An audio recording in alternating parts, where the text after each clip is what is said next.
প্রতিদিনের 4টি বদ অভ্যাসের কোনো একটি বদ অভ্যাসও যদি আপনার মধ্যে থাকে, আপনার মস্তিষ্কে ক্ষতি হবে, ব্রেনটে সমস্যা হবে, দিন দিন স্মরণ শক্তি কমে যাবে, মনে রাখার ক্ষমতাটা আপনি হারিয়ে ফেলবেন, বুদ্ধি দিন দিন লোপ পাবে।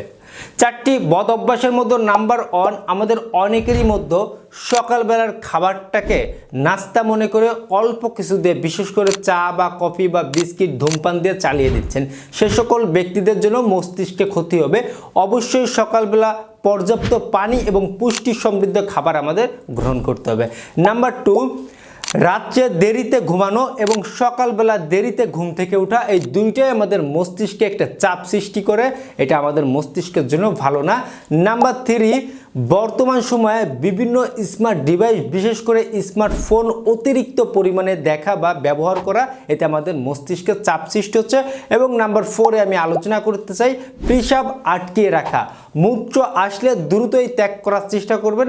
মূত্র আসলে যদি আপনি চাপিয়ে রাখেন, এটা যেমন আপনার মূত্রথলির জন্য, পাশাপাশি আপনাদের কিডনির জন্য, একই সাথে আপনাদের মস্তিষ্কের জন্য চাপ সৃষ্টি করতে পারে। অবশ্যই এই বিষয়টা লক্ষ্য রাখতে হবে। ধন্যবাদ সবাইকে।